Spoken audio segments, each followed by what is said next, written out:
They said no Omega could survive the Heartstone. They said touching it meant death, or worse, madness that ate you from the inside out. I watched 12 elite alphas try. 12 proud warriors with bloodlines that stretched back centuries. The arena floor still smelled like burnt flesh and fear when the last one collapsed, screaming about shadows that weren't there. And then the relic cracked. Everyone ran. Everyone except me, the janitor they didn't bother learning the name of. I should have run too. But I didn't. Want to see what happens when the invisible become unstoppable? Stay until the end, hit that like button, and drop a comment with your city so I know where my legends are watching from. The Black Ridge Dominion didn't forgive weakness. Out here, 3 days north of what used to be civilized territory, the land itself seemed to test you. Winters froze men solid in their sleep. Summers baked the ground until it cracked open like old bone. And the people? They were harder than both. Marcade learned that lesson young. She knelt in the corner of the grand arena's preparation chamber, scrubbing blood from stone that had seen too much of it. Her hands were raw. The brush had lost half its bristles 2 months ago, but requisitioning a new one meant paperwork, and paperwork meant being noticed. Being noticed meant trouble. Pathetic. The voice cut through the humid air. Mara didn't look up. She knew better. Absolutely pathetic, the voice continued. It belonged to Celine Thrace, daughter of the Western Pact's High Commander. The Heartstone's been active for 6 hours and they've only managed to find this caliber of contestant. Another voice joined in, male, dripping with casual cruelty. What did you expect, Celine? Half the alphas worth their salt refused to come. They know what this trial really is. A culling, Celine said. The weak king's last desperate attempt to save himself. Mara's brush slowed.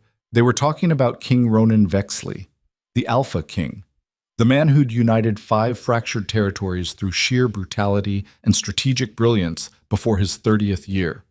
The ruler who'd held Blackridge together when 3 neighboring dominions tried to carve it up like a feast day pig.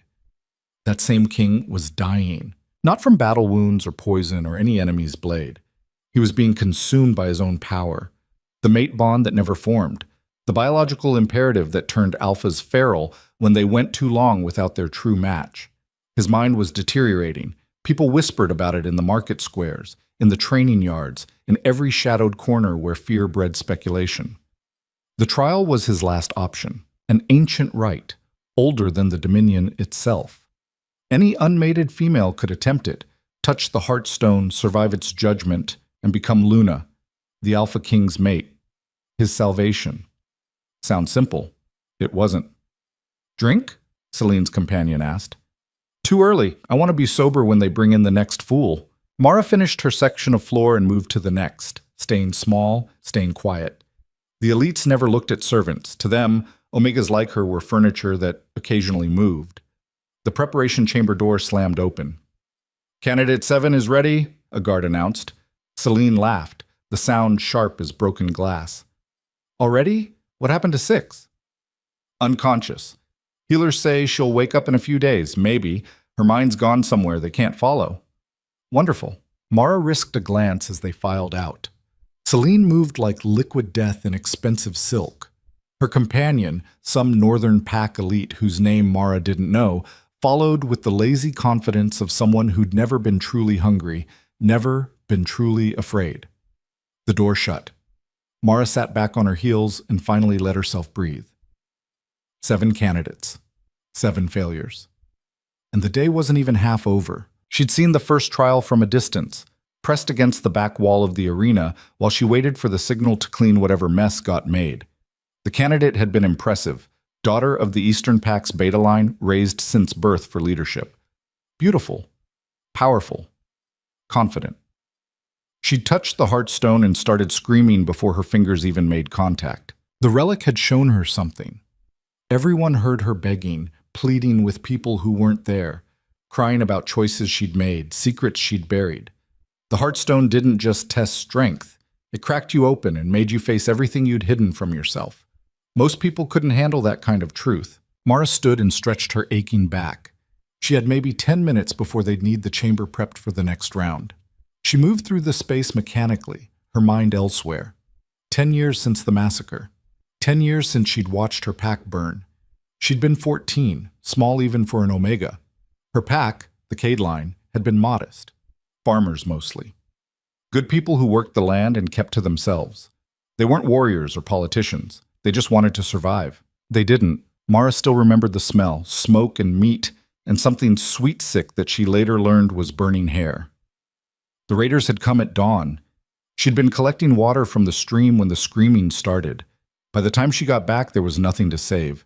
Nothing but bodies and ash, and the terrible silence that came after. She'd survived by hiding in a root cellar, pressed against the cold earth while boots thundered overhead. When she finally emerged 2 days later, half dead from thirst and shock, she'd made herself a promise. Never stand out, never be seen, never give anyone a reason to remember your name. It had worked. For 10 years, it had worked. She drifted from territory to territory, taking whatever work let her stay invisible. Cleaning, mostly. People didn't guard their words around cleaners, didn't bother hiding their plans or their prejudices or their casual cruelty. Blackridge had been the longest she'd stayed anywhere. 3 years scrubbing floors in the King's complex, sleeping in a shared room with 9 other servants, eating whatever the kitchens didn't want. It wasn't a life, but it was survival. A distant roar shook the walls, the crowd in the arena, reacting to something. Mara moved to the small window and looked out. The grand arena stretched below, a massive oval carved from black stone that gave the Dominion its name. Thousands of spectators filled the terraced seating, packed shoulder to shoulder. She could see the trial platform at the center, a raised circle of ancient metal inscribed with symbols nobody could fully translate. And there, in the middle of it all, sat the Heartstone. Even from this distance, it made her skin crawl. The relic looked like a massive gemstone, roughly the size of a human heart, suspended in the air by nothing visible. It pulsed with its own sick light, deep red one moment, black the next, occasionally flashing white like lightning trapped under glass. The air around it seemed to bend, to warp, as if reality itself wasn't quite sure what to do with it. According to legend, the Heartstone had been created by the first alphas, a weapon, a test, a judge. It could sense the truth of a person's spirit, their strength, yes, but also their darkness, their capacity for both creation and destruction. A true mate had to be strong enough to balance an alpha king, strong enough to stand beside absolute power without being consumed by it. The Heartstone ensured that, by breaking everyone who wasn't worthy. Mara watched as the 7th candidate approached the platform. She couldn't hear the woman's name from here, but she could see the determination in her stride. The candidate was tall, built like a fighter, with ceremonial armor that caught the harsh sunlight. The crowd quieted. The woman reached out. For a moment, nothing happened. Then the candidate's hand touched the Heartstone's surface, and her entire body went rigid. Her mouth opened in a scream that Mara couldn't hear but could imagine perfectly. The woman clawed at her own face, stumbling backward, and even from this distance Mara could see the blood. Guards rushed forward. They dragged the candidate away, still thrashing, still screaming, 7 down. Mara turned from the window and went back to her work. It wasn't her business. None of this was her business. She was here to clean, to stay invisible, to survive another day in a world that had already taken everything from her once. The afternoon crawled past. Candidates 8 and 9 failed before sunset. Number 10 made it further than most. Her hand actually grasped the Heartstone for a full 3 seconds before her eyes rolled back and she started convulsing. The healers carried her out on a stretcher, muttering about brain damage and permanent trauma. Mara cleaned the preparation chamber between each attempt. Blood, mostly. Sometimes vomit. Once she had to scrub up something that looked like melted wax, but was actually layers of skin that had sloughed off when the candidate's entire body tried to reject what the Heartstone showed her. By evening, the mood in the complex had shifted. Fear, real fear, the kind that made people's voices quiet and their movements careful. The Heartstone wasn't just testing candidates anymore. It was making a statement. It was saying that perhaps no one was worthy. Perhaps the Alpha King was meant to fall, and the Dominion with him. Mara had just finished cleaning the chamber for what she hoped was the last time that day when she heard shouting. She froze, brush in hand. The sound came from the main arena, not the organized roar of a crowd, but chaos, panic. She moved to the window and looked out just in time to see people flooding toward the exits, stumbling over each other in their desperation to escape. The Heartstone was cracking. Not breaking cleanly, but fracturing in slow, terrible spirals. Each crack released a pulse of energy that made the air itself scream. The ancient metal platform groaned, warping under forces it was never meant to contain. And in the center of it all, standing alone on the platform, was Candidate 12, Lady Vera Ashton, daughter of the Southern High House. One of the most powerful alphas in the entire Dominion, bred from a bloodline that had produced generals and conquerors and legends. She stood perfectly still, her hand still pressed against the Heartstone, her face locked in an expression somewhere between ecstasy and absolute terror. She wasn't letting go. She couldn't. The relic had her trapped. "Release it!" someone screamed, probably one of the judges. "Pull your hand back." Vera didn't move. Couldn't move. Her body had become a conduit for something too big, too raw, too ancient to be controlled. Another crack split the Heartstone. The pulse that followed knocked people off their feet, even in the highest seats. Mara saw guards trying to reach Vera, saw them get thrown back by the energy field that now surrounded the platform, saw the terror spreading as people realized what was about to happen. If the Heartstone shattered completely, it would take half the arena with it, maybe more. The energy contained in that relic was older than the Dominion, older than the territories, older than anyone living could measure. Mara should have run. Every instinct screamed at her to run, to get as far from the arena as possible, to survive the way she always survived, by being somewhere else when disaster struck. But she'd watched 12 women try and fail, watched them break themselves against an impossible test while thousands cheered or jeered or placed bets on how long they'd last. And now everyone was running, everyone except Vera, trapped and dying on that platform. Everyone except the Alpha King, who'd emerged from his observation tower and was trying to reach the relic, his face twisted with something between rage and desperation. Everyone except Mara, who'd spent 10 years making herself invisible, who'd survived by never being noticed, never being remembered, never mattering to anyone. She dropped her brush. The preparation chamber door was locked, protocol during trials, but Mara knew every back passage in the complex. 3 years of cleaning had taught her the paths the elites never used, the maintenance corridors and servant tunnels that kept the machinery of power running invisibly. She ran. Not away. Toward. Her heart hammered against her ribs. Her breath came short and sharp. She had no plan, no strategy, no reason to think she could do anything except die slightly closer to the disaster than the fleeing crowds. But her feet kept moving. She emerged from a service exit directly onto the arena floor. The heat hit her first. The air around the Heartstone had become furnace hot, shimmering with barely contained energy. Vera was still trapped, her skin starting to blister, her eyes unseeing. The guard saw Mara and shouted something. She couldn't hear them over the sound the Heartstone was making, a grinding, tearing noise like the world itself was coming apart. The Alpha King saw her too. Ronan Vexley stood 10 feet from the platform's edge, held back by the same energy field that had repelled his guards. His eyes met Mara's for a fraction of a second, gray as winter storms, wild with the beginning of feral madness, but still sharp enough to recognize insanity when he saw it. Mara didn't slow down. She hit the energy field and expected to die.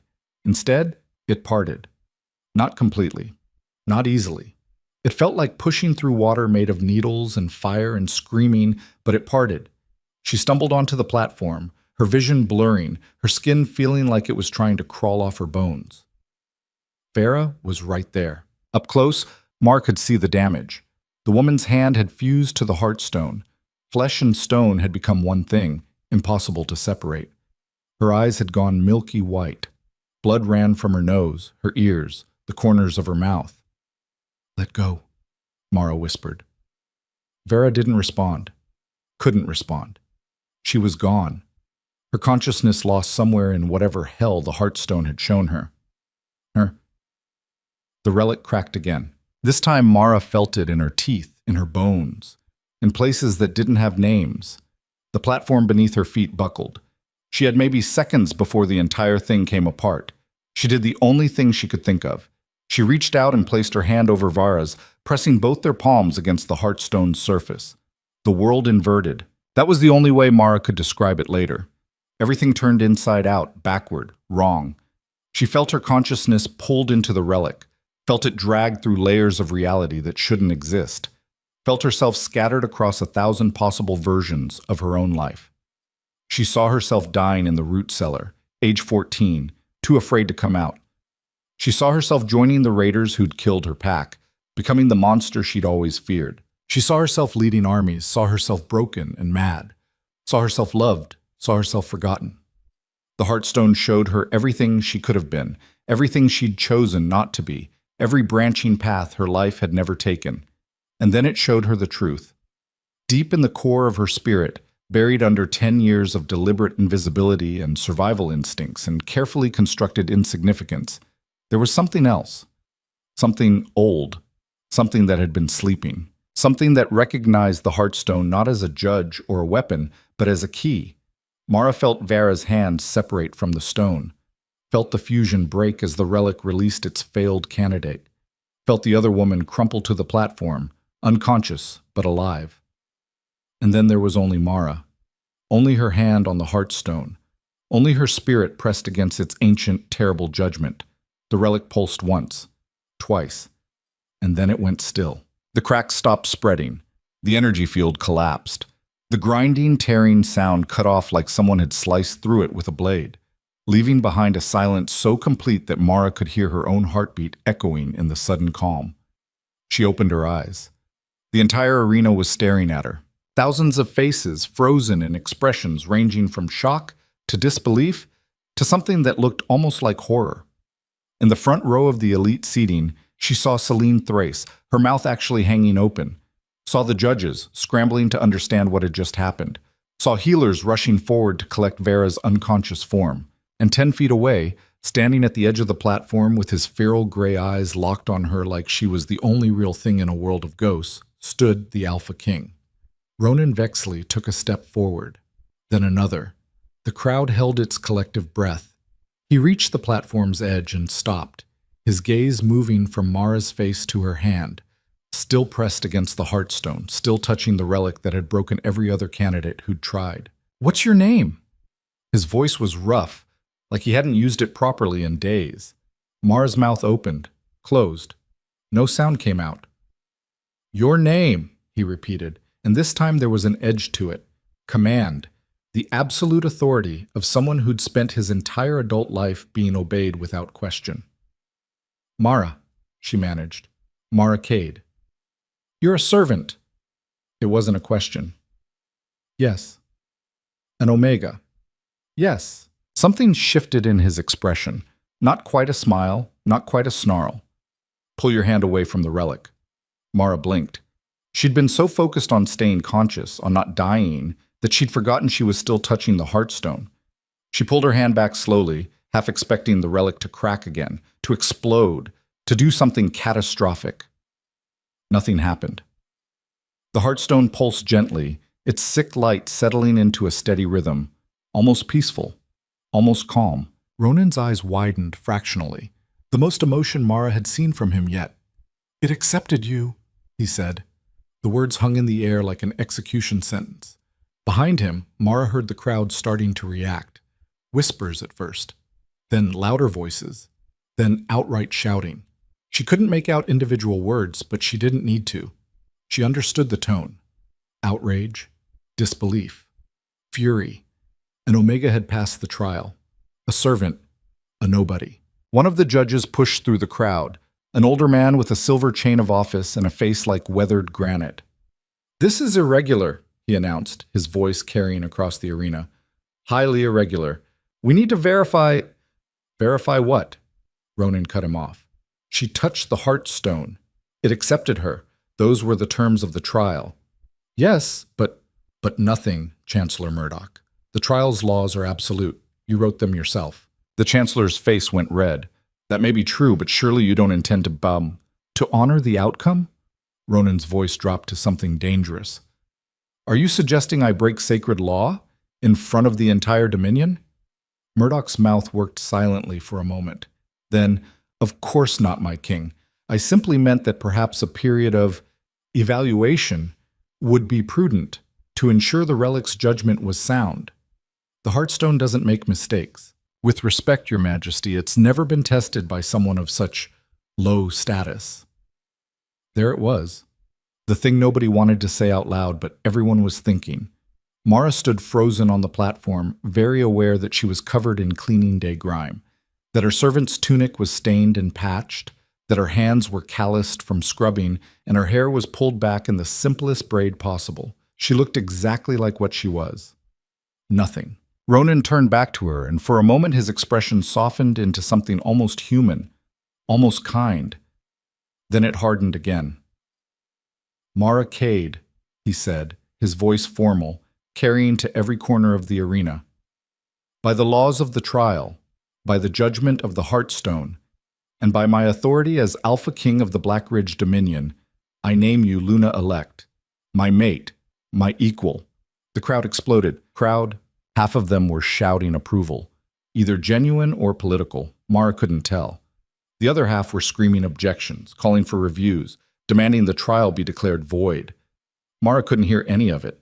All she could hear was her own heartbeat, thundering in her ears, as the world she'd built, the quiet, invisible, safe world, came crashing down around her. Ronan extended his hand, not a command this time, an offer. Mara looked at it, scarred knuckles, calloused palm, steady despite the chaos erupting around them.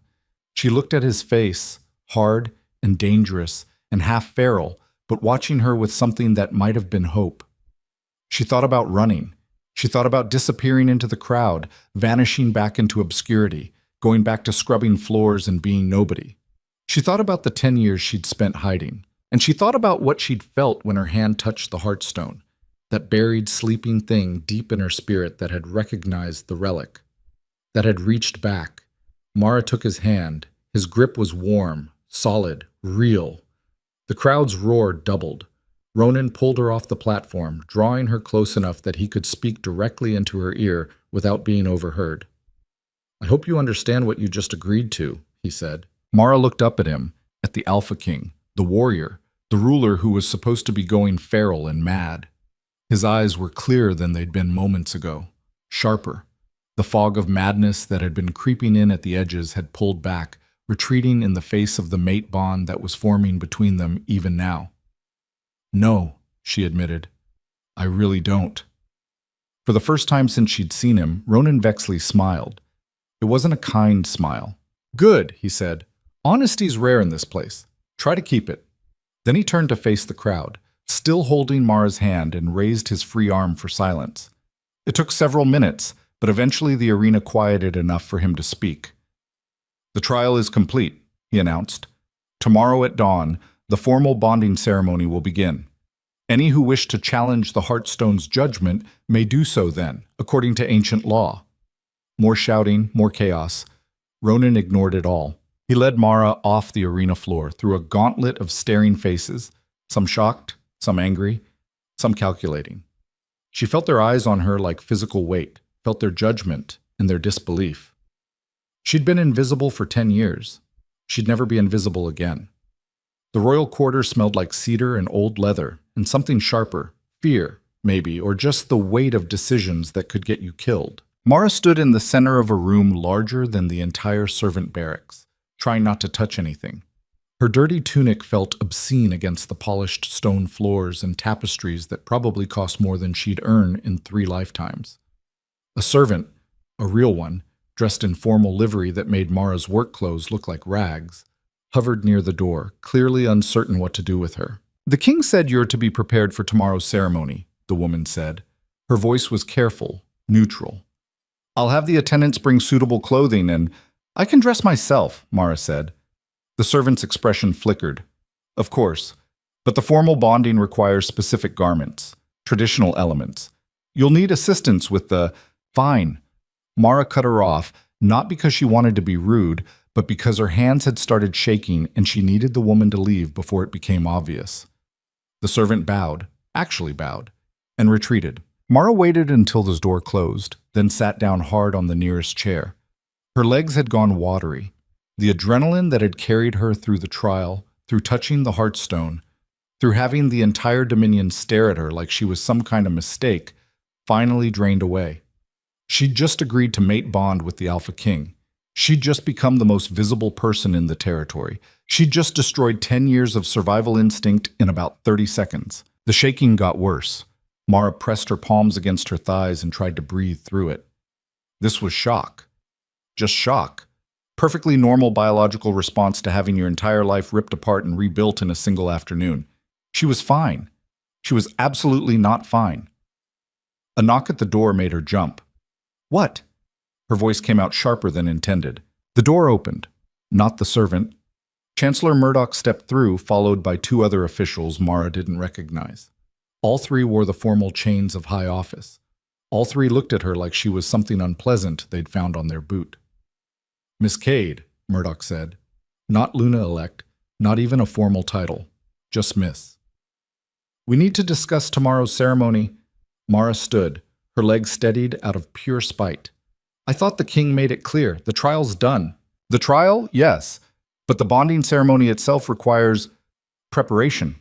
Understanding. You're clearly unfamiliar with protocol." "Then teach me." One of the other officials, a thin man with wire-frame glasses, actually laughed. "Teach you? My dear girl, there are customs that take years to master. Bloodline rituals, sacred oaths. You can't simply be taught court ceremony in an evening like you're learning to scrub a floor." The comparison wasn't accidental. Mara met his eyes. "Then I guess I'll figure it out as I go." Murdoch stepped forward, his expression shifting from dismissive to something harder. "You don't understand what you've walked into. The mate bond with an Alpha King isn't just symbolic, it's political. It's a statement about the future of the Dominion. Every pack, every house, every alliance in this territory is built on bloodlines, on breeding, on maintaining the strength that keeps us alive out here. And you think I'm weak? I think you're unprecedented, and precedent matters." He moved closer, his voice dropping. "The families who sent their daughters to this trial. Daughters from powerful bloodlines, trained since birth for leadership. They're not going to accept this. You passing the Heartstone doesn't change centuries of tradition." "The Heartstone's laws are absolute," Mara said, echoing Ronan's words. "You wrote them yourself." Murdoch's jaw tightened. "Yes, I did. Which is why we can't simply void the trial's outcome. But there are other options. Quieter options. You could step aside voluntarily, claim the trial was too traumatic. We'd ensure you're well compensated, a house in the outer territories, enough coin to live comfortably. You'd never have to scrub another floor. You're asking me to run. I'm offering you survival." His voice went cold. "Do you know what happens to people who disrupt the power structure in Blackridge? Who threaten the careful balance that keeps 5 territories from tearing each other apart? They disappear. Quietly. Permanently. And no one asks questions because everyone understands that some threats need to be eliminated before they can spread." The other two officials stood silent, watching. It wasn't a negotiation. It was a warning. Mara's heart hammered against her ribs, but she kept her voice level. "If you're going to kill me, Chancellor, at least have the spine to say it directly." Murdoch's expression didn't change. "I'm trying to save your life, girl. The king's mind is stabilizing now that the mate bond is forming. In a few days, he'll be thinking clearly again. And when he does, he'll realize what a liability you are. An Omega Luna with no training, no bloodline, no political value. He'll see that keeping you alive puts the entire Dominion at risk. Then let him tell me that himself." "He won't. He'll have someone else do it. That's how these things work." Murdoch leaned in close enough that Mara could smell the wine on his breath. "You survived by being invisible for 10 years. Be invisible one more time. Walk away. Disappear. It's what you're good at." The words hit harder than Mara expected, because he was right. Running was what she knew. Hiding was what she was good at. She'd built an entire life around not being noticed, not being remembered, not mattering enough to become a target. And now 3 of the most powerful people in the Dominion were standing in front of her, offering her exactly that. Safety through obscurity, survival through surrender. It would be so easy.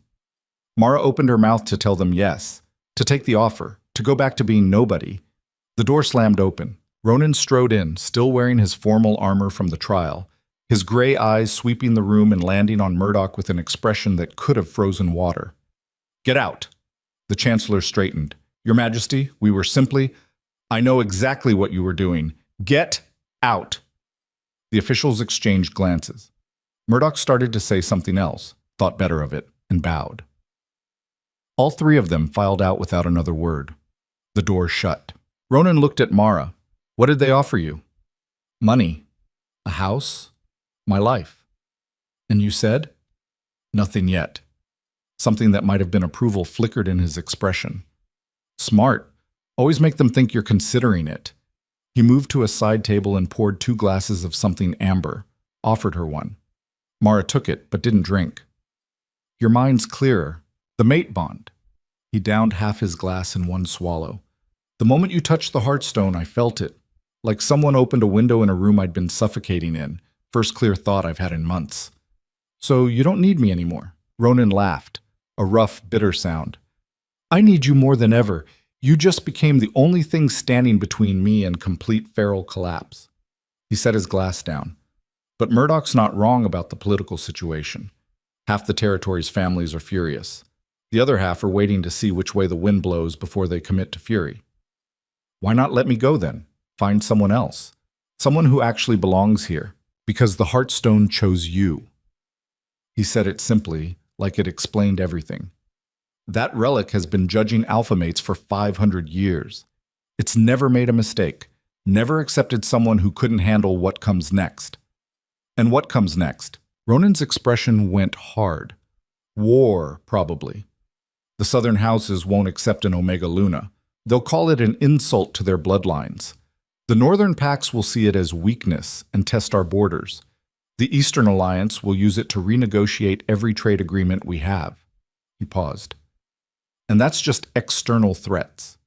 Internal's going to be worse. Then why go through with the bonding? Because I don't have a choice. His voice carried something raw. Without a true mate, I've got maybe 3 months before the feral madness takes over completely.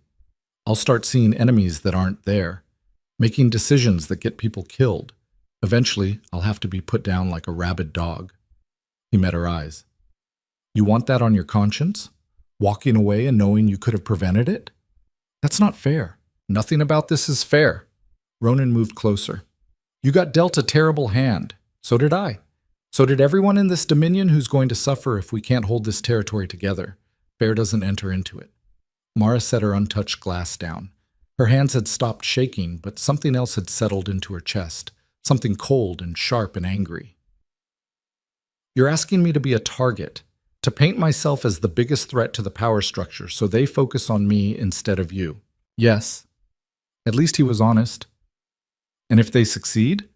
If someone decides the easiest way to solve this problem is to make me disappear?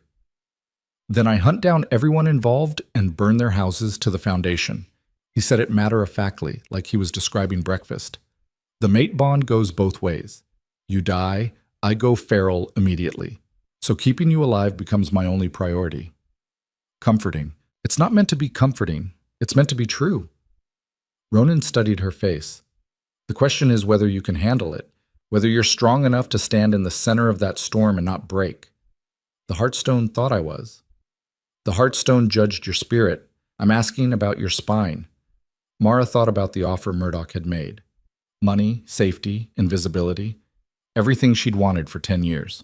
She thought about running. She thought about her pack, the Cade line, burning while she hid in a root cellar, too afraid to fight, too small to matter. She thought about the thing she'd felt when she touched the Heartstone, that buried, sleeping part of herself that had recognized the relic, that had reached back. I don't know if I can handle it, she said finally, but I'm tired of hiding. Ronan's expression shifted into something that might have been respect. Good enough. He moved toward the door, then paused. The ceremony's at dawn. Get some sleep. You'll need it.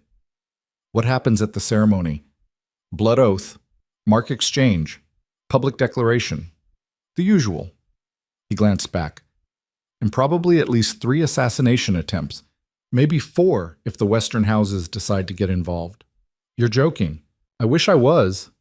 He opened the door. Try not to die before tomorrow. I'd hate to waste a good mate bond. Then he was gone. Mara stood alone in the too large room, surrounded by wealth she'd never asked for and danger she barely understood. and tried to figure out what she'd just agreed to. The attendants arrived an hour later, 6 of them, carrying fabric and jewelry and ceremonial elements Mara couldn't begin to identify. They worked around her in efficient silence, measuring and pinning and occasionally exchanging glances that said everything about what they thought of their new Luna elect. "Arms up," one of them instructed. Mara complied, feeling like a doll being dressed by people who wished they were working with better material. The lead attendant, an older woman with iron-gray hair, finally spoke. "You'll wear the traditional Luna whites. Formal bonding requires it. The collar stays open until the mark exchange." "What's a mark exchange?" The woman's hand stilled. "You don't know?" "I've never been to a royal bonding." "I see." The attendant's voice went carefully neutral. "During the ceremony, the Alpha King will mark you. It's intimate. A bite, usually here." She gestured to the junction of neck and shoulder. "It completes the mate bond, makes it permanent." "He's gonna bite me?" "In front of the entire court, yes." Mara's stomach twisted. "And I'm supposed to just let him?" "You're supposed to bear it with dignity, without crying out. It's a test of strength." The woman's expression softened slightly. "It hurts. I won't lie to you, but it passes." One of the younger attendants laughed, quickly muffled, but not quickly enough. The lead attendant's eyes went cold. "Out, all of you. I'll finish this myself." They fled. Once they were alone, the woman resumed her work in silence. After several minutes, she spoke quietly. "They're not wrong to be afraid." "Of me?" "Of what you represent. Change. Disruption. The possibility that everything they thought they knew about how this world works might be wrong." She secured a pin. "But fear makes people dangerous. Remember that tomorrow." "How do I survive tomorrow?" The woman met her eyes. "You don't try to please them. You don't apologize for passing the trial. You stand there like you deserve to be exactly where you are, even if you're terrified, even if you don't believe it yourself. Because the moment they see weakness, they'll tear you apart. I'm an Omega. I am weak. You touched the Heartstone and lived. That's not weakness." The attendant stepped back, examining her work. "Try to remember that when they start testing you." The night crawled past. Mara didn't sleep. She lay in bed too large for one person, staring at the ceiling, and tried not to think about assassination attempts or blood oaths, or the fact that tomorrow she'd be marked, bitten, in front of thousands of people who wanted her dead. She tried not to think about the sleeping thing inside her, the part that had woken up when she touched the Heartstone, the part that felt too big for her body, too old for her age, too dangerous to examine too closely. She failed. Every time she closed her eyes, she felt it shifting, stretching, like something that had been cramped in a too small space for too long, finally given room to move. It scared her more than the assassination threats. Dawn came eventually. The attendant returned with 4 guards, for Mara's protection, supposedly, though she noticed they positioned themselves in ways that would make running difficult. They led her through corridors she'd cleaned 100 times but never really seen. Everything looked different from this angle. Grander, more hostile. The Great Hall was already packed. Mara could hear the crowd from 3 corridors away, thousands of voices blending into a sound like distant thunder. The guards paused at the entrance, waiting for the signal to proceed. "You'll enter alone," one of them said. "Walk straight to the platform. Don't look at the crowd. Don't acknowledge anyone except the king. Understand?" Mara nodded, not trusting her voice.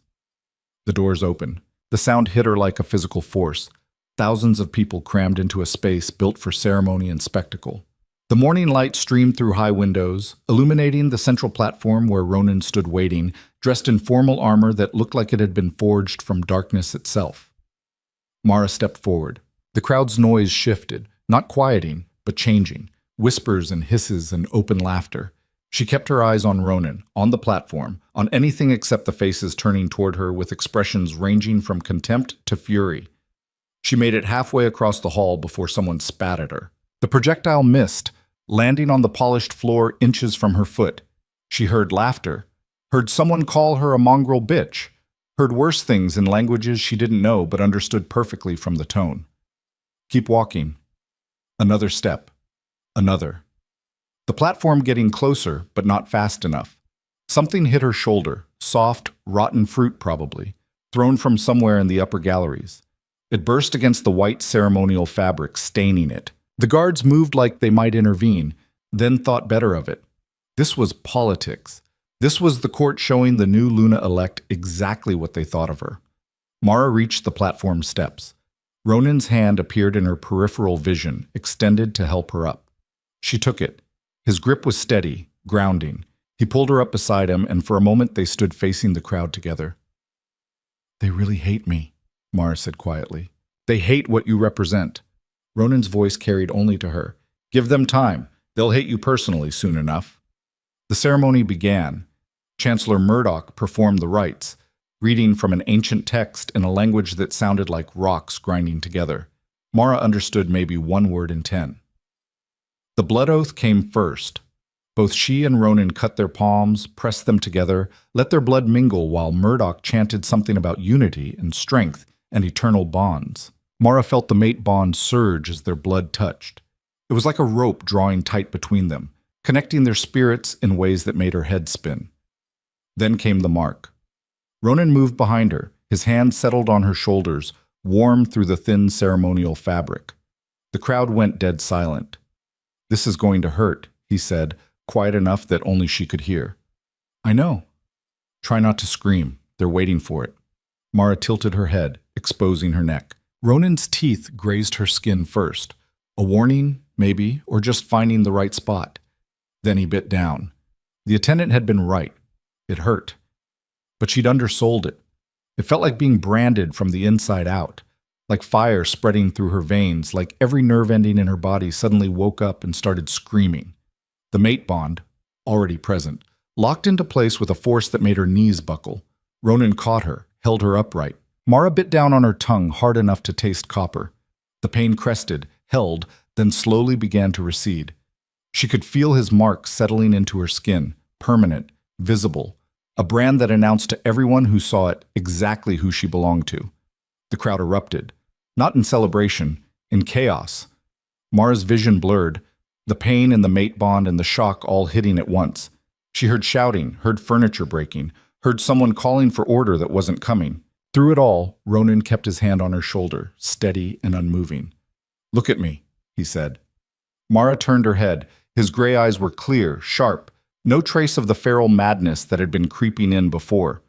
The mate bond had done its work. He was stable again. And she was marked, claimed. The Alpha King's Luna. No longer invisible, no longer safe. The crowd's noise reached a fever pitch. Mara saw people shoving toward the exits, saw guards struggling to maintain order, saw at least 3 separate fights breaking out in different sections of the hall. And then she saw the blade.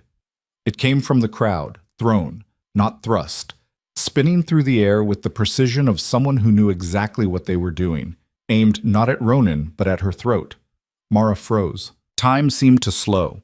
She could see the sunlight catching on the blade's edge, could track its trajectory, could understand in perfect clarity that she was about to die. And there was nothing she could do about it. The sleeping thing inside her disagreed. It moved before Mara consciously decided to move. Her hand came up, faster than she thought possible, faster than should have been physically achievable, and caught the blade by its hilt. The weapon stopped mid-flight, held, steady in her grip. The crowd went silent. Mara stared at her own hand, at the blade she'd just caught, at the impossible thing she'd somehow done. Ronan's voice came low and dangerous. "Who threw that?" No one answered. "I'll ask once more. Who threw that blade?" Silence. Then a man pushed through the crowd, young, wealthy-looking, wearing the colors of one of the southern houses. "I did, and I'll do it again.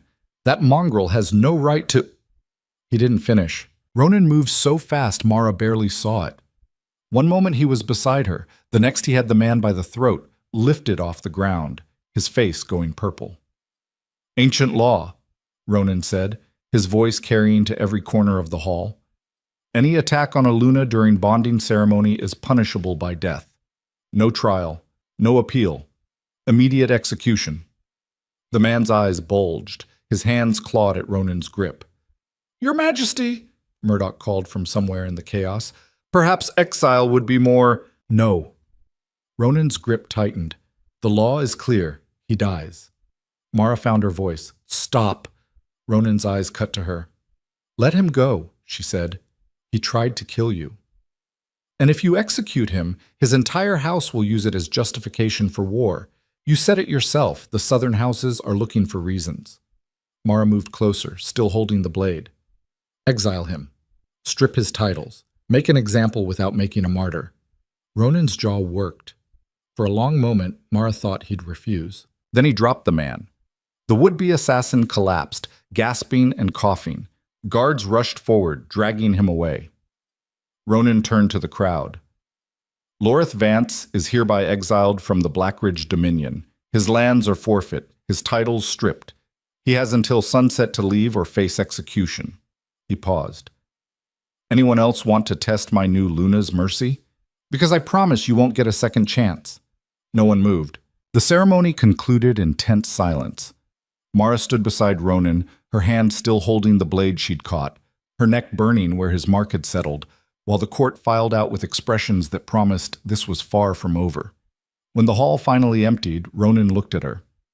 That was a mistake. What was? Showing them mercy. They'll see it as weakness.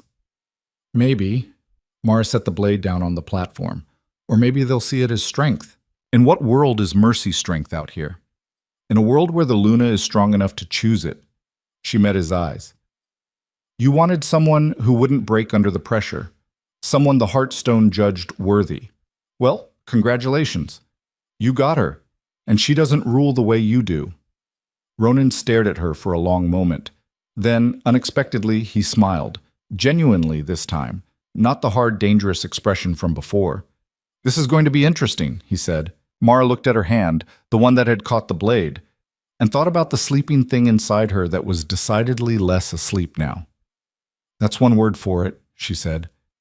The days following the bonding ceremony felt like standing on cracked ice, waiting for it to give way. Mara spent her mornings learning protocols she should have known since childhood, how to address the high houses, which families required formal acknowledgement, the difference between a slight and an insult worth killing over. Her afternoons were consumed by meetings with advisors who barely concealed their contempt, their voices dripping with false courtesy while their eyes promised violence. And her nights belonged to the mate bond. It pulled at her constantly now, a living thing that connected her spirit to Ronan's, letting her feel the edges of his emotions, his thoughts, the feral instinct that still lurked beneath his clearer mind. Sometimes she'd wake up gasping, drowning in feelings that weren't hers, fury and protectiveness, and a bone-deep hunger that had nothing to do with food. The mark on her neck had healed into a scar that burned whenever Ronan was nearby. It had been 5 days since the ceremony. 5 days since she'd caught that blade.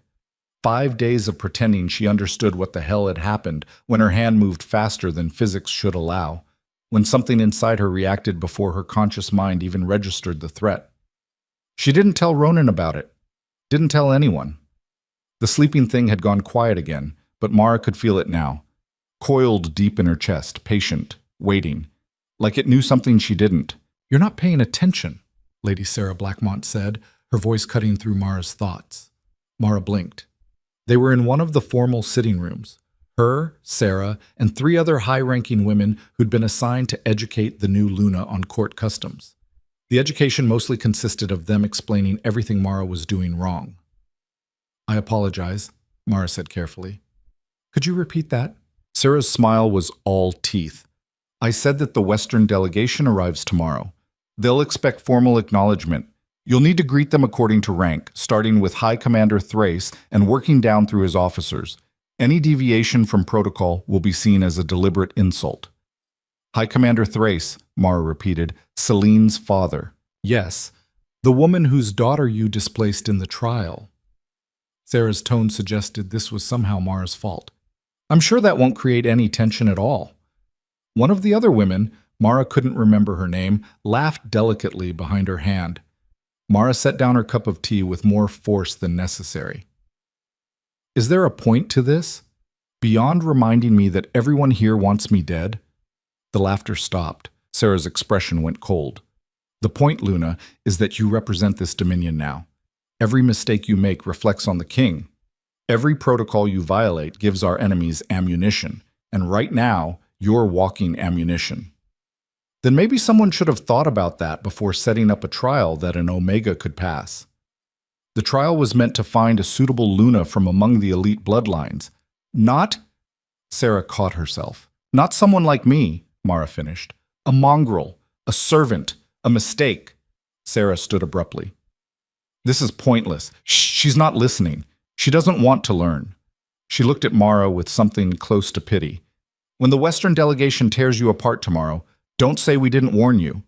They left in a rustle of expensive fabric and barely suppressed fury. Mara sat alone in the sitting room, surrounded by furniture worth more than her entire pack had owned, and tried to breathe through the anger building in her chest. 5 days. 5 days of this poison dressed up as courtesy. 5 days of being tested and measured and found wanting by people who'd never scrubbed a floor in their lives, who'd never gone hungry, who'd never had to choose between being noticed and staying alive. She was so tired of it. The door opened again. Mara tensed, expecting Sarah to return with more cutting observations. Instead, Ronan walked in. He looked exhausted. His formal armor was gone, replaced by simple combat leathers that had seen actual use. There was blood on his sleeve, not his own, from the smell. Border skirmish, he said, following her gaze. Northern packs testing our defenses. They heard about the bonding, figured we'd be distracted. Were they right? No. We killed 8 of theirs, lost 2 of ours. They'll think twice before trying again. He poured himself a drink from the sideboard. How was your afternoon of being civilized? About as pleasant as your border skirmish. Ronan actually smiled at that. Sarah give you hell? She told me I'm going to embarrass you in front of the Western delegation tomorrow. You probably will. He said it matter-of-factly, without cruelty.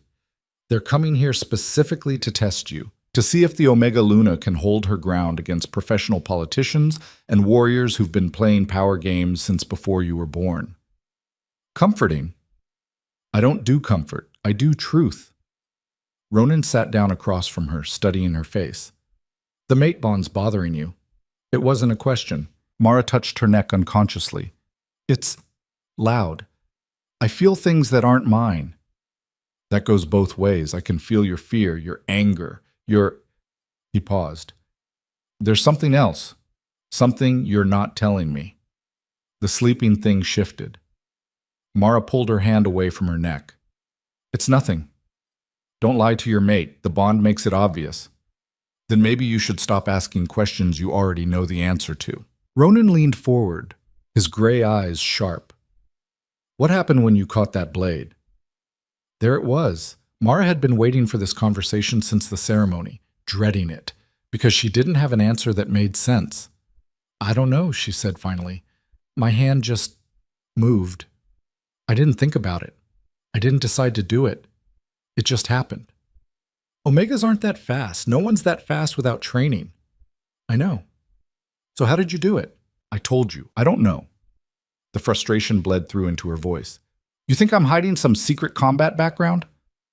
You think I've been pretending to be weak for 10 years as part of some elaborate scheme to become Luna? I think the Heartstone saw something in you that you haven't seen in yourself yet. Ronan set his drink down, and I think whatever it saw is starting to wake up. The sleeping thing coiled tighter. Mara stood abruptly. I need air. Mara, I need air, she repeated, more forcefully. Ronan studied her for a long moment, then nodded. Take guards. The complex isn't safe after dark. I've been cleaning this complex after dark for 3 years. You were invisible then. You're not anymore. He was right, of course. He was usually right, which made it more annoying. Mara left before he could see how badly her hands were shaking. The courtyard gardens were empty at this hour, lit only by torches that cast dancing shadows across the carefully maintained paths. Mara's guards followed at a discreet distance, close enough to intervene, far enough to pretend they weren't watching her every move. She walked until she found a bench hidden behind an overgrown hedge, sat down, and finally let herself feel everything she'd been suppressing. Terror, rage, confusion, the bone-deep certainty that she was in over her head, that she'd made a terrible mistake, that everyone was right to doubt her, and underneath it all, that thing, that sleeping, patient, ancient thing that had woken up when she touched the Heartstone. You're being dramatic. Mara's head snapped up. A woman stood on the path, older, maybe 60, with silver-streaked hair and a face that had weathered too many hard years.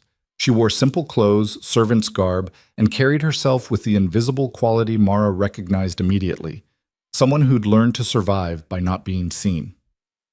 "I don't know you," Mara said. "No, but I know you." The woman moved closer, her steps careful. "Or at least, I know what you are." Every instinct Mara had screamed danger. She stood slowly, trying to calculate the distance to her guards. "What I am is the Luna. If you have business with me, go through proper channels." "Proper channels." The woman smiled, but there was no humor in it. "Yes, because that's worked so well for people like us. People born in the wrong bloodlines, with the wrong status, trying to survive in a world that wants us dead.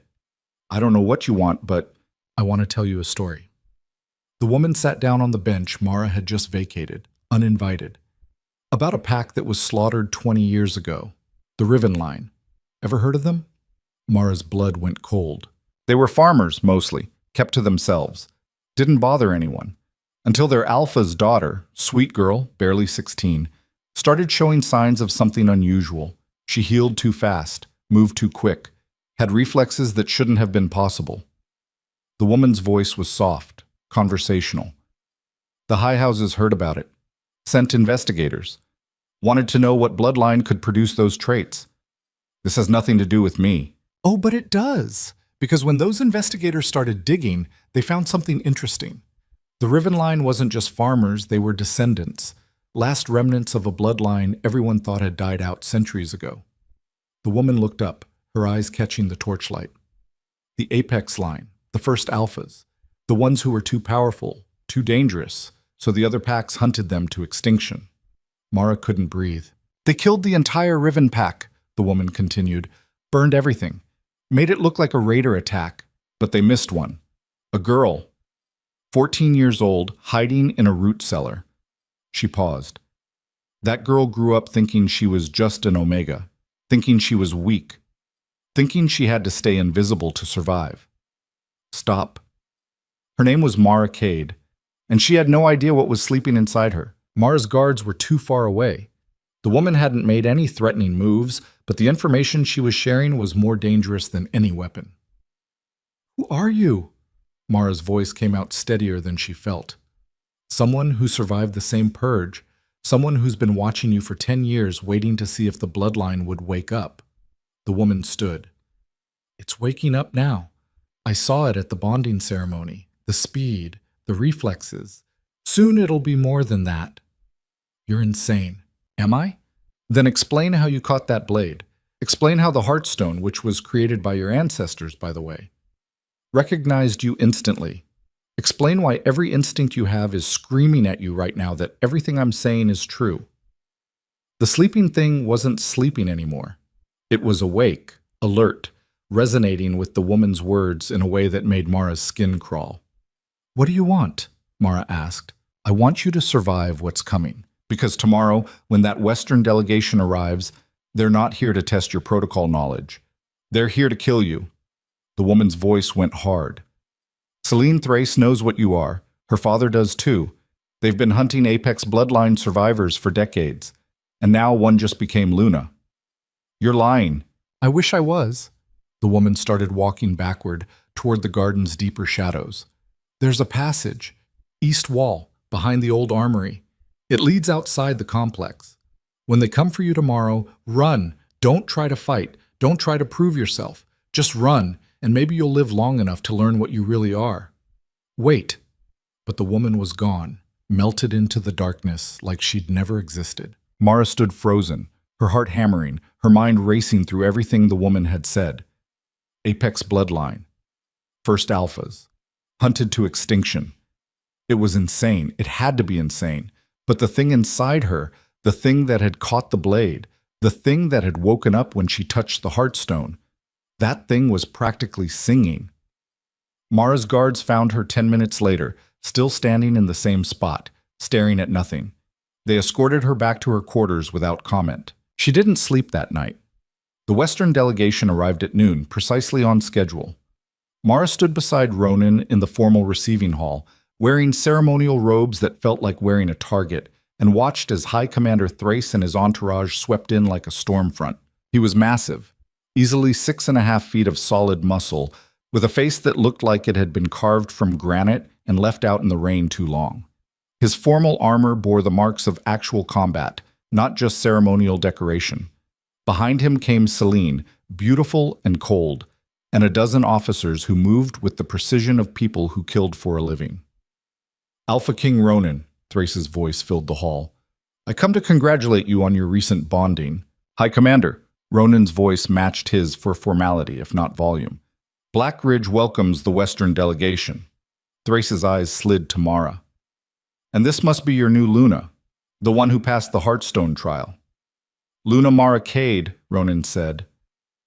Mara felt every eye in the hall focus on her, felt the weight of judgment, of calculation, of barely concealed hostility. She inclined her head, trying to remember Sarah's endless protocol lessons. High Commander, your presence honors us. Thrace smiled. It didn't reach his eyes. Interesting, he said. Very interesting. Tell me, Luna, what pack were you born to? The question seemed innocent. It wasn't. The Cade line, Mara said carefully. Cade. Thrace pretended to think. I don't recognize that name. A small pack? It no longer exists. Ah, destroyed in the Troubles, I assume. So many packs lost to raider attacks in those years. His voice carried false sympathy. Such a tragedy. And you survived how, exactly? I was fortunate. Fortunate. Yes. Thrace moved closer, his bulk making the space feel smaller. You know, I've made it my business to study bloodlines, pack histories. It's a hobby of mine, and I can't seem to find any record of a Cade line anywhere in the territorial archives. Ronan's hand found Mara's, a warning, or maybe support. Through the mate bond, she felt his tension spike. The Cade line was modest, Mara said. We didn't maintain formal territorial claims. How convenient. Thrace's smile widened. No records. No survivors except you. No way to verify anything about your background. He turned to address the room. Tell me, Alpha King, doesn't that concern you? Your Luna could be anyone, could have any kind of background, any kind of heritage. There it was. The word hung in the air like poison. Heritage, bloodline, ancestry. The Heartstone verified her, Ronan said, his voice gone cold. That's the only heritage that matters. Is it, though? Celine stepped forward, her voice cutting. The Heartstone was created centuries ago, by bloodlines we barely understand. Who's to say it still judges accurately? Who's to say it can't be fooled? Are you suggesting the sacred trial is flawed? Chancellor Murdoch appeared from somewhere in the crowd, his politician's instincts sensing an opportunity. That's a serious accusation, Lady Celine. I'm suggesting we don't actually know what the Heartstone measures. For all we know, it simply recognizes power. Not suitability, not worthiness, just raw, dangerous power. Celine's eyes locked on Mara. The kind of power that got entire bloodlines exterminated for good reason. The hall erupted in whispers. Mara felt the sleeping thing surge, felt it rise up through her chest, through her throat, pressing against her teeth. It wanted out. It wanted to show them exactly what kind of power she carried. She shoved it down with everything she had. Careful, Lady Celine. Ronan's voice could have frozen water. You're coming very close to accusing my mate of crimes that would require immediate execution. I assume you have proof? I have questions. Reasonable questions about a Luna who appears from nowhere, with no verifiable history, displaying abilities that no Omega should possess. Celine gestured at Mara. Ask her how she caught that blade. Ask her to explain reflexes that fast. Ask her what else she's hiding. Every guard in the hall shifted stance. Hands moved toward weapons. The woman's words from last night echoed in Mara's head. They're here to kill you. Mara stepped forward, breaking protocol, breaking away from Ronan's protective presence.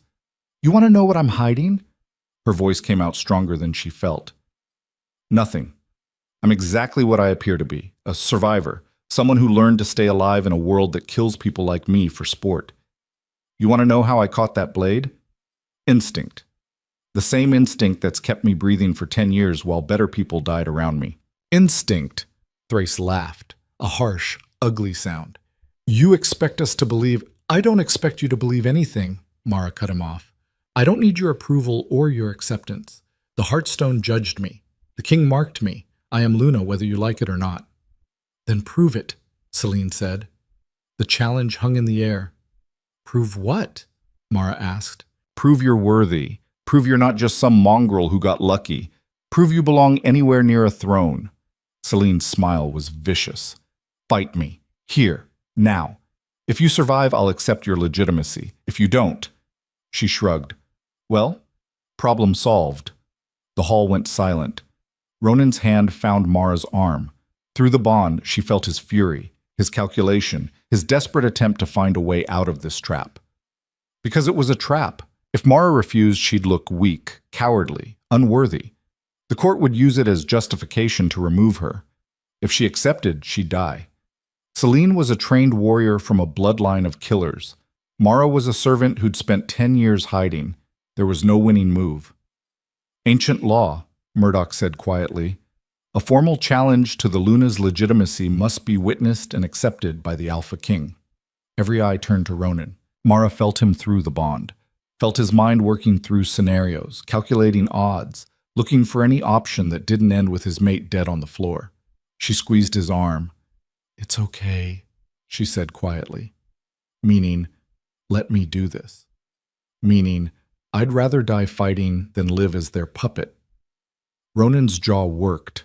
His eyes met hers, searching for something. Whatever he found there made him close his eyes briefly, like a man accepting a death sentence. I accept the challenge, he said, under formal combat rules. First blood or submission. No weapons. No interference. Celine's smile was triumphant. The crowd pulled back, forming a circle. Guards cleared furniture, creating an impromptu arena in the center of the receiving hall. Mara stood on one side, still wearing her ceremonial robes. Celine stood on the other, already stripping off her formal jacket to reveal combat leathers underneath. She'd planned this. Come prepared. Last chance to run, Celine called across the circle. No one would blame you. Mara started unlacing her ceremonial robes. Her hands shook, but she kept them steady through sheer will. The sleeping thing was wide awake now. It moved through her body like liquid fire, burning away fear, burning away doubt, leaving behind something raw and ancient and absolutely certain. She let the robes drop. Underneath, she wore simple clothes, servant's clothes, what she'd been wearing under all the ceremonial nonsense they'd dressed her in. Celine laughed. This is going to be pathetic. Ronan caught Mara's eye one last time. Through the bond, she felt everything he couldn't say out loud, felt his faith in her warring with his certainty that she was about to die. She gave him the smallest nod. Then she turned to face Celine. The first strike came fast, Celine moving with the speed and precision of someone who'd trained for this her entire life. A faint high, real strike low, designed to take Mara's legs out from under her. The sleeping thing moved Mara's body before her conscious mind registered the attack. She wasn't there when Celine's strike landed. She was 3 feet to the left, balanced on the balls of her feet, every nerve singing with awareness. Celine's eyes widened fractionally. She recovered fast, pivoting into a follow-up combination, punches and kicks that should have overwhelmed an untrained opponent. Mara dodged them all. Not through skill, not through technique, through something deeper. The thing inside her knew where Celine would strike before Celine did, reading her body language, her muscle tension, the micro-movements that telegraphed intent. The crowd's noise changed, shock replacing certainty. Celine snarled and came harder, faster, putting real killing intent behind her strikes. Mara moved like water, like wind, like she'd been fighting her entire life instead of spending it scrubbing floors. "What are you?" Celine hissed. The question triggered something. Mara felt the sleeping thing surge upward with a force that made her gasp. Felt it pour into her muscles, her bones, her blood. Felt herself changing, not physically, not yet, but something fundamental shifting in her spirit. She stopped dodging. Celine's next strike came in, a killing blow aimed at Mara's throat. Mara caught it, not the way she'd caught the blade. This was different. This was controlled, deliberate. She caught Celine's wrist mid-strike and held it, their faces inches apart. "I'm the thing your family spent decades trying to exterminate," Mara heard herself say. The voice was hers, but also not hers. Older, colder, carrying echoes of something ancient. "I'm the bloodline you thought you'd erased. I'm your worst nightmare standing in front of you wearing servant's clothes." Celine's face went white. She tried to pull away. Mara's grip held. First blood or submission, Mara said. Choose. Celine's free hand moved, going for a hidden blade at her belt, breaking the no weapons rule, desperation overriding honor. The thing inside Mara decided the fight was over. What happened next, Mara would only remember in fragments. Her hand releasing Celine's wrist, her body moving with impossible speed.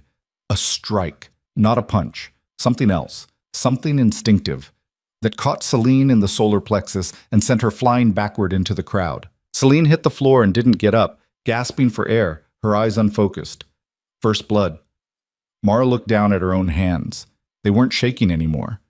They looked wrong somehow, stronger, sharper, like they belonged to someone else.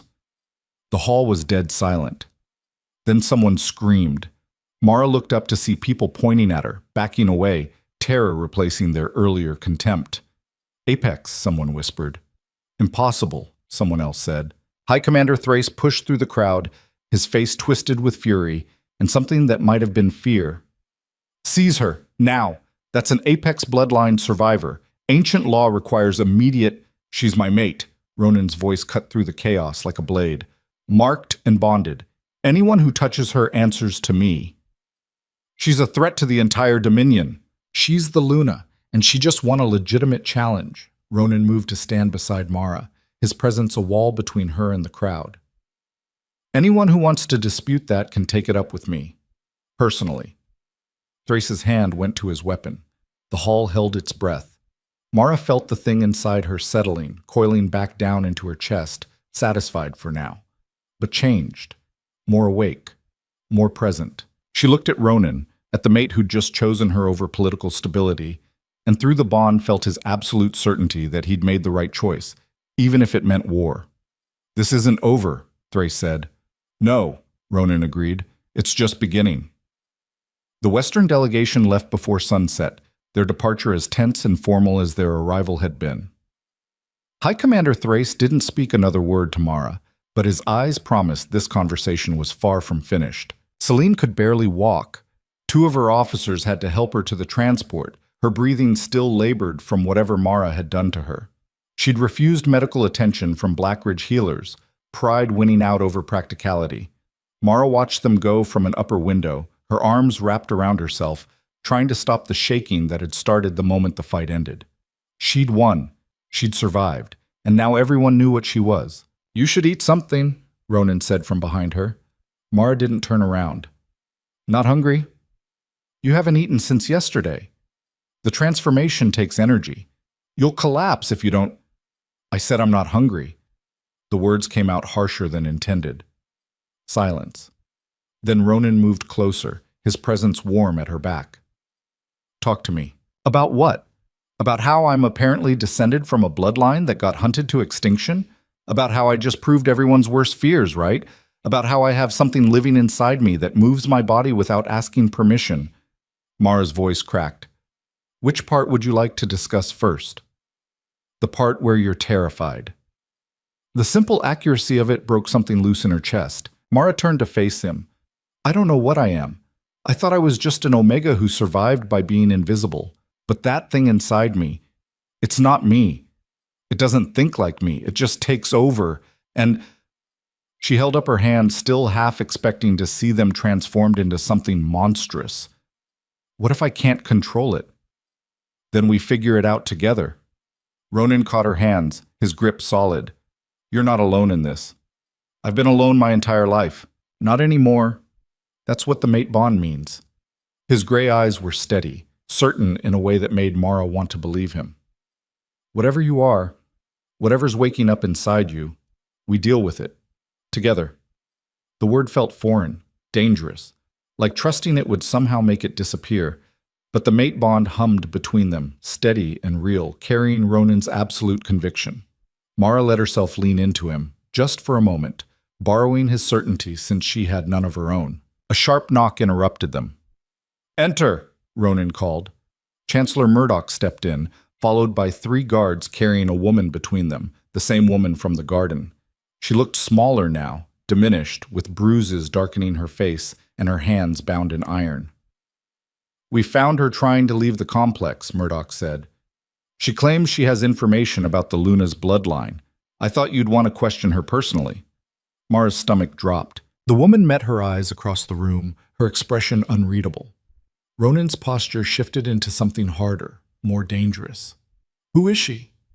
Her name is Kara Voss, Murdoch said, former servant to the Riven Line.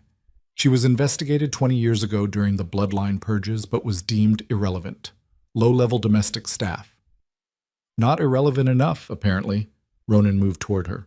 What information do you have? Kara's lips quirked into something that wasn't quite a smile. Everything. The complete history of the Apex bloodline. Every surviving member. Every child born in secret. Every family who helped hide them. She paused. I kept records. The room went very quiet. Why?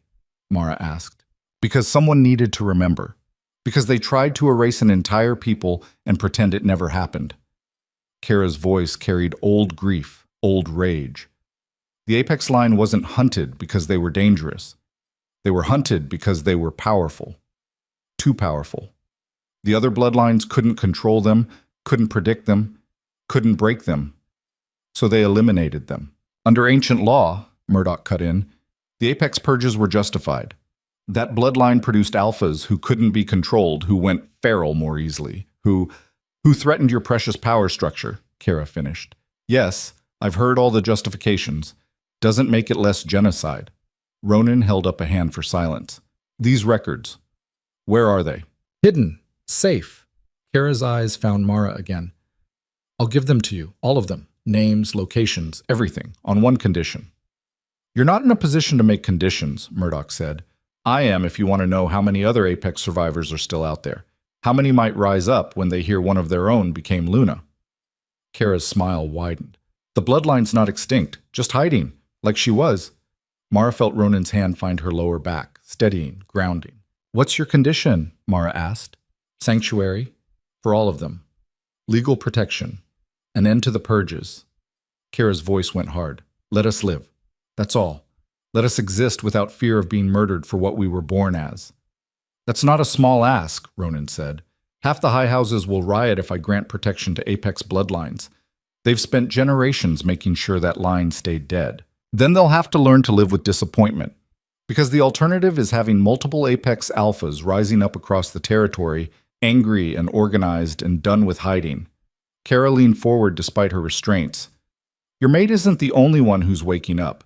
The bloodline recognizes her. They'll come. The only question is whether they come as allies or enemies. The weight of that settled over the room like snow. Murdoch looked like he'd swallowed something rotten. This is insane. You can't seriously be considering— Get out, Ronan said. Your Majesty. I said get out. All of you. Leave the woman. The guards exchanged uncertain glances with Murdoch, but they obeyed. Within moments, only Ronan, Mara, and Kara remained. Ronan studied the bound woman for a long moment. If you're lying, if this is some elaborate trap, then you can kill me and scatter my ashes. I don't care. Kara's voice carried the exhaustion of someone who'd been running too long. I'm tired. I'm old. I don't have anything left except the truth. Take it or leave it. Where are the records? Kara rattled off coordinates. A location in the deep wilderness, 3 days north by horse. There's a cairn, stone marker carved with old symbols. The records are buried beneath it, sealed in iron to keep them dry. You expect me to just believe that? No, I expect you to send someone to verify, someone you trust absolutely. Kara's eyes moved to Mara. Someone who can sense whether I'm lying. The Apex bloodline can read truth like others read faces. It's one of their gifts. Mara blinked. I can't, Yatis. Yes, you can. You've been doing it unconsciously your whole life. How do you think you survived 10 years of reading the court's intentions? Kara leaned forward. Focus. Look at me. Not with your eyes. With that thing inside you that's waking up. Against her better judgment, Mara tried. She'd never consciously attempted this before, but the moment she focused on Kara, really focused, with that deeper awareness the sleeping thing provided, information flooded in. Micro-expressions, heartbeat rhythms, the subtle scent changes that came with emotional shifts. Kara was telling the truth. The certainty hit Mara like a physical blow. She's not lying, Mara heard herself say. About the records, about the other survivors, about all of it. Ronan's hand tightened on her back. Through the mate bond, she felt his shock, his calculation, his rapid reassessment of everything he thought he knew. How many? He asked Kara. How many Apex survivors? In this territory? Maybe 40? Across all territories? Could be hundreds? We scattered? Went deep? Most don't even know what they are. Their parents hid it, diluted the bloodline through careful breeding, taught their children to suppress every instinct that might give them away. Kara's voice went soft. But blood calls to blood. And when one of us rises up publicly, becomes visible, the others feel it. They'll come. To support her or to challenge her? Ronan asked. Depends on how she handles it. Kara looked at Mara. The Apex bloodline respects strength, rewards courage, but they don't follow blindly. You want their loyalty? You'll have to earn it. Mara's mind reeled. 40 survivors, maybe hundreds. People like her, hiding, terrified, waiting for permission to exist without fear. And now they were watching her, waiting to see what she'd do. I need to think, Ronan said finally. He moved to the door, called for guards. Take her to a secure room. Treat her well. No restraints unless she tries to leave. The guards returned and escorted Kara out, her posture slightly less defeated than when she'd arrived. Once they were alone again, Ronan turned to Mara. This changes everything. I know. If what she's saying is true, if there really are that many Apex survivors out there, we could be looking at a full-scale civil war. The high houses will never accept them. They'll see it as an existential threat. What if they're right? Mara's voice came out small. What if we are dangerous? Everyone's dangerous given the right circumstances. Doesn't mean they deserve to be hunted. Ronan moved to the window, looking out over the complex. I need to verify her story. Send scouts to those coordinates, see if the records exist. And if they do? Then I make a decision that's either going to save this dominion or tear it apart. He glanced back at her. How do you feel about becoming the face of a revolution you didn't ask for? Mara let out a sound that was half laugh, half sob. About as good as I felt about becoming Luna. So completely unprepared, but doing it anyway? Exactly. Ronan's expression softened into something almost fond. I knew there was a reason the Heartstone picked you. The next 3 days passed in a blur of preparation and politics. Ronan sent his most trusted scouts north to verify Kara's story. In the meantime, word about the fight with Celine had spread through the complex like wildfire. People watched Mara differently now, not with contempt, but with something closer to fear. They gave her space in corridors. Conversations stopped when she entered rooms. She'd gone from invisible to untouchable. Mara hated it almost as much as being ignored. The old servant, the woman who'd helped dress her for the bonding ceremony, found her on the third day, working through combat drills in one of the training yards. Mara had taken to practicing alone, early in the mornings when no one else was around, trying to understand what her body could do now that the bloodline was waking up. You're holding back, the woman said from the doorway. Mara stopped mid-strike, breathing hard. What? With your movements. You're still fighting like you think you're weak. The woman moved closer, her weathered face thoughtful. The bloodline won't fully wake up until you stop treating it like an enemy. It scares me. Good. Fear keeps you careful, but it shouldn't keep you small. The woman gestured to the practice dummy Mara had been working on. Hit it. Full strength. Stop holding back. I don't know what full strength is anymore. Then find out. Mara looked at the dummy.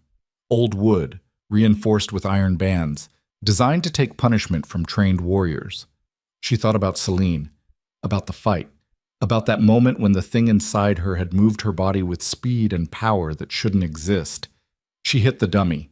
The impact shattered wood, bent iron, sent pieces flying across the training yard. Mara stared at her fist, unmarked, unbruised, like she'd just pushed over a chair instead of destroying a training implement that weighed more than she did. There it is, the woman said quietly. That's what you are. A weapon, a survivor. The woman's voice carried old understanding. The Apex bloodline was never about brute strength. It was about adaptation, evolution, being whatever you needed to be to stay alive. Your ancestors didn't get hunted because they were monsters. They got hunted because they couldn't be controlled. That's not reassuring. It's not meant to be. It's meant to be true. The woman started to leave, then paused. The scouts returned an hour ago. The Alpha King is calling a council meeting. You should be there. Mara's heart kicked against her ribs. Did they find the records? They found something. The council chamber was packed when Mara arrived. Every high-ranking official, every House representative, every voice that mattered in Black Ridge politics crammed into a space designed for formal proceedings. The whispers started the moment she entered. Mara forced herself to walk to her designated seat beside Ronan's throne, head high, moving like she had every right to be there even though her hands shook.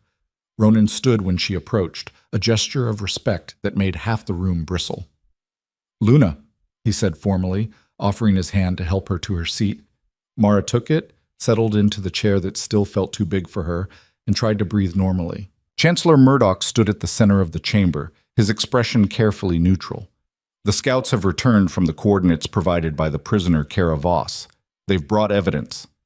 Two scouts stepped forward, carrying a sealed iron box between them. They set it on the presentation table with a heavy thud. Murdoch opened it. Inside were dozens of documents, some on modern paper, some on parchment so old it looked ready to crumble, some written in languages Mara didn't recognize, but all of them marked with the same symbol, a circle bisected by 3 jagged lines, the apex bloodline mark. "We've had the archivists verify authenticity," Murdoch said, his voice tight. "These records are genuine. They contain names, locations, and bloodline documentation for approximately 63 Apex survivors across 4 territories, including," he pulled out a specific document, "verification of Luna Mara Cade's lineage. She is, in fact, descended from the original Apex line, 3rd-generation survivor." The room erupted. Voices overlapped, some calling for Mara's immediate removal, others demanding the records be destroyed, a few actually calling for her execution on the grounds that her very existence violated ancient law. Mara sat frozen, the weight of their hatred pressing down like physical force. Ronan stood. The room didn't quiet immediately, but his presence demanded attention. "Enough," he said, and the word carried command that couldn't be ignored. Silence, reluctant and resentful, settled over the chamber. "These records prove what many of you already suspected," Ronan continued. "My mate is Apex bloodline, descended from the first Alphas, a survivor of a purge that killed thousands." He paused. "And she is Luna, marked and bonded according to sacred law. That is not changing." "Your Majesty," one of the Southern representatives stood, his face red. "With respect, you can't expect us to accept—" "I don't expect you to accept anything. I'm telling you how things are." Ronan's voice went cold. "Luna Mara passed the Heartstone trial. She survived the bonding ceremony. She defeated a formal challenge from one of the Western Territory's finest warriors. She has proven her strength by every measure our laws recognize. But her bloodline is irrelevant. Or are you suggesting the Heartstone made a mistake?" Ronan let that question hang. "Because if you are, then you're questioning the sacred trial itself, and that's heresy punishable by exile." The Southern representative sat down quickly. Ronan turned to address the entire chamber. "Here's what's going to happen. The prisoner Kara Voss has provided information about Apex survivors in exchange for sanctuary. I'm granting it. Effective immediately, any Apex bloodline survivor who comes forward and swears loyalty to the Black Ridge Dominion will receive legal protection." The room exploded again. This time Ronan let them shout themselves hoarse. When they finally quieted from exhaustion rather than obedience, he continued. "I'm also establishing a task force to investigate the original purges. We're going to review what happened, who ordered it, and whether those orders were justified or if they were political killings disguised as law enforcement." "You can't be serious," Murdoch said. "I've never been more serious in my life." Ronan's eyes swept the room. "This territory survives because we're strong. We're strong because we adapt. The world's changing. New threats are rising. We need every advantage we can get. And I'm not going to waste resources hunting people whose only crime is being born with the wrong bloodline." A woman from one of the eastern houses stood. Lady Vera, Mara remembered, someone who'd been neutral in most political fights. "And if these Apex survivors prove to be as dangerous as the old records claim, if they can't be controlled, then we deal with them the same way we deal with any threat, case by case. based on actions, not genetics. Ronan's voice softened slightly. My mate has apex blood. She's also saved this dominion from losing its alpha king to feral madness. She's proven her loyalty. Other survivors deserve the same chance. Mara found her voice. May I speak? Every eye turned to her. Ronan nodded permission. Mara stood, her legs steadier than expected. I know what you're thinking, that I'm a threat, that my bloodline makes me unpredictable, uncontrollable, dangerous. She paused. You're not entirely wrong. I don't fully understand what I am yet. I don't know the limits of what this bloodline can do. And yes, that's frightening. Silence. But I've spent 10 years surviving in a world that wanted me dead. 10 years learning to read people, to anticipate threats, to stay alive when everything told me I should just give up. Mara's voice grew stronger. I didn't ask for this power. I didn't ask to become Luna, but I'm here. And I'm not going anywhere. So you have two choices. You can waste energy fighting me, or you can let me help protect this territory. Your call. Someone in the back started to clap, slow, deliberate. Others joined. Not everyone, maybe not even half, but enough that the sound filled the chamber, drowning out the whispers of dissent. Mara sat down before her legs gave out. Through the mate bond, she felt Ronan's pride, fierce and warm. The meeting continued for another hour. Logistics, protocols, security measures. Mara stopped listening, too exhausted to process the political maneuvering. When it finally ended, people filed out in small groups, their conversations hushed and urgent. Plans being made, alliances being forged, strategies being developed. Mara stayed in her seat until the chamber emptied. Ronan remained beside her, silent, letting her process. Did I just start a civil war? Mara asked finally. Maybe. Or maybe you just prevented one. Ronan stood, offered his hand. Either way, we'll deal with it. Together, Mara said, testing out the word again. Together. They were halfway to their quarters when a guard intercepted them, breathing hard like he'd been running. Your Majesty.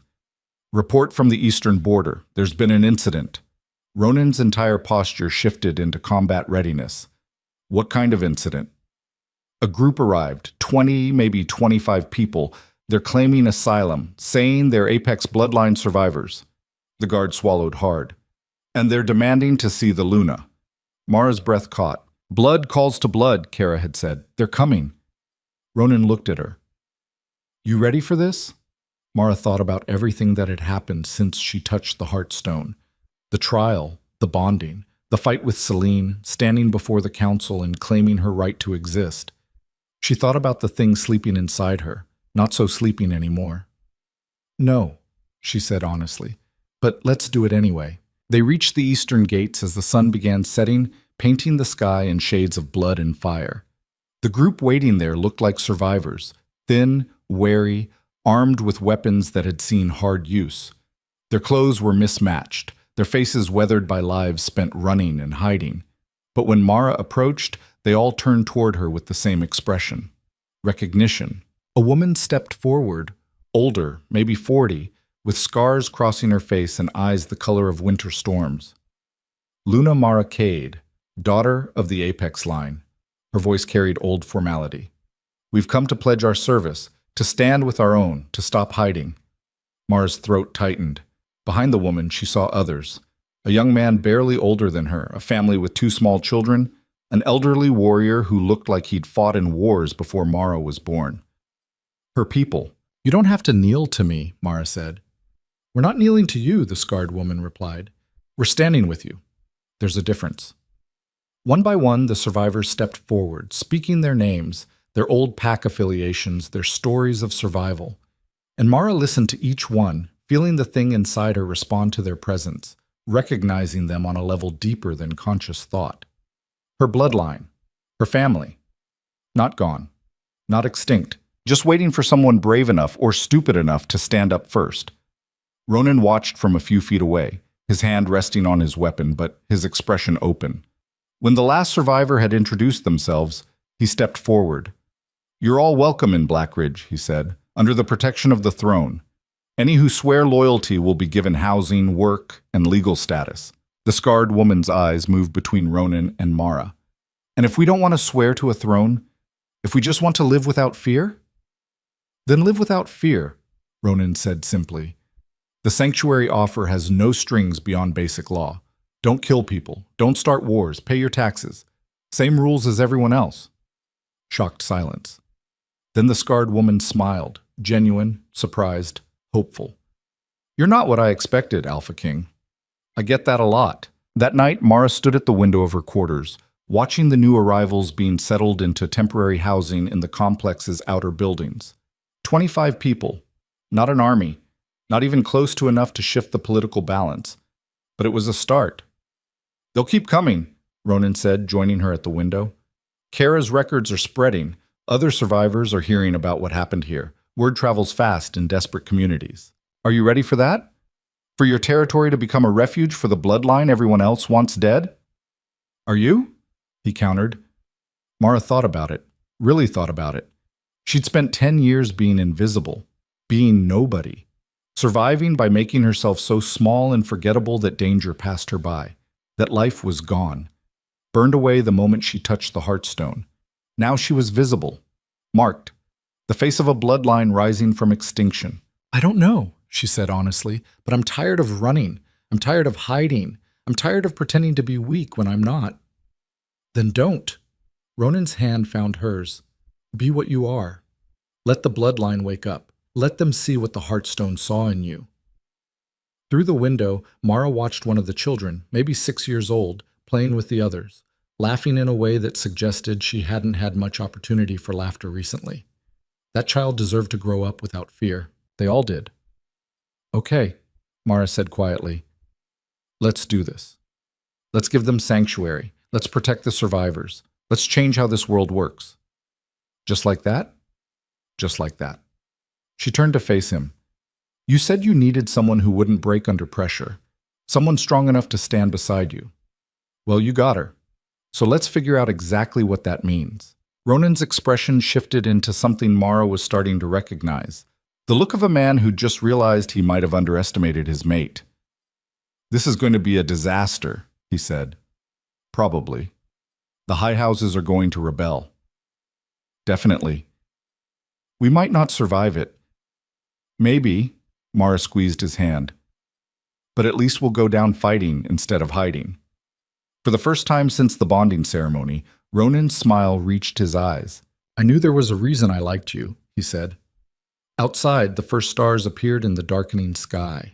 Inside, the thing that had been sleeping in Mara's chest settled into a new configuration, not sleeping anymore, but not fully awake either, waiting, growing, learning what it meant to stop being invisible and start being exactly what she was, whatever that turned out to be. The next 2 weeks brought 60 more survivors. They arrived in groups of 3 or 4, sometimes alone, slipping through the border checkpoints with stories that all sounded the same. Decades spent hiding, suppressing their bloodline, teaching their children to be small and forgettable. Now they were done hiding. Mara met with each group personally, listened to their stories, helped them find housing, work, places in a community that didn't quite know what to do with them yet. The complex guards watched her differently now, some with respect, others with barely concealed hostility, a few with the blank expression of people waiting to see which way the wind would blow before committing to an opinion. The high houses were less subtle. 3 formal complaints had been filed with the Territorial Council. 2 delegations had postponed their scheduled visits indefinitely. The southern houses had recalled their trade representatives, and rumors suggested they were forming some kind of alliance against what they called the apex threat. Chancellor Murdoch brought Mara regular reports, his face getting tighter with each one. The Western delegation is calling for a vote of no confidence, he said on the 14th day, dropping a sealed letter on her desk. They want the council to formally declare your bonding invalid on the grounds of bloodline contamination. Mara didn't look up from the supply manifest she was reviewing, housing assignments for the newest arrivals. Can they do that? Technically? No. The Heartstone's judgment is absolute according to ancient law. Practically? Murdoch sighed. If enough houses unite behind the motion, they could force the king into an impossible position. Accept the vote and lose his mate, or reject it and trigger civil war. So we're damned either way. That's one way to put it. Mara set down her pen and finally met his eyes. You've been helping me. Why? You made it clear during the bonding that you wanted me gone. Murdoch was quiet for a long moment. I'm a politician. My job is to maintain stability. I thought removing you would accomplish that. He gestured at the stacks of paperwork on her desk. Housing requests, work assignments, legal documentation for survivors. But you've handled this influx better than I expected. You're organized, practical. You're not trying to build an army or stage a coup. You're just helping people survive. That's all I know how to do. It's more than most rulers manage. Murdoch stood to leave, then paused. The coronation ceremony is in 3 days. The formal acknowledgement of you as Luna before all the territories. It was scheduled months ago, before any of this happened. The king could postpone it, but that would look like weakness. What happens at a coronation? You're presented to the assembled territories. Every major house, every pack leader, every influential family will be there. They'll witness your formal elevation. His expression darkened. And if anyone wants to make a final stand against your legitimacy, that's when they'll do it. After he left, Mara sat in the too-quiet room and tried not to think about what final stand might mean. The door opened without knocking. Kara Voss stepped in, no longer bound, dressed in simple but clean clothes. She'd been given quarters in the complex after providing the records, had spent the last 2 weeks helping new arrivals adjust. You look like death, Kara said bluntly. Thanks, very comforting. I'm not here to comfort you. Kara sat down uninvited. I'm here to tell you that you're approaching this wrong. Mara laughed, sharp and bitter. Oh good, more advice, exactly what I need. You're treating the coronation like a trial, like something you have to survive. Kara leaned forward. But it's not. It's a declaration. A statement about who you are and what you represent. And right now, you're letting them define that narrative. What narrative should I be presenting? That I'm the scary Apex bloodline survivor who's going to overthrow their precious power structure? Yes. Kara's eyes glinted. Exactly that. Stop apologizing for what you are. Stop trying to make them comfortable. They're never going to accept you if you keep playing by their rules. Ronan said, the king is trying to maintain stability. That's his job. But it's not yours. Kara's voice went hard. Your job is to show every Apex survivor watching that it's possible to stand up, to exist without fear, to be powerful without apologizing for it. And if that triggers a war, then we fight it. Together. Kara stood. There are 87 Apex survivors in this complex now, more arriving every day. We're not invisible anymore. We're not scattered. We're here, we're organized, and we're done being hunted. She moved toward the door. The question is whether you're ready to lead us. I'm not a leader. I'm just what? Just a servant who survived a massacre? Just an Omega who passed an impossible trial?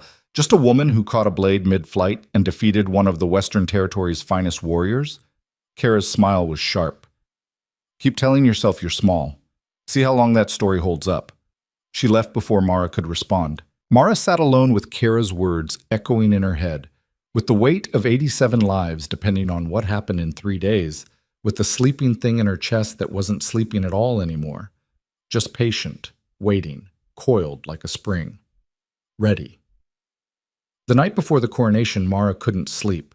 She stood in the training yard working through combat drills under the stars, trying to burn off the nervous energy that made her skin feel too tight. The thing inside her moved easily now, flowing through her muscles, sharpening her reflexes, making her body capable of impossible things.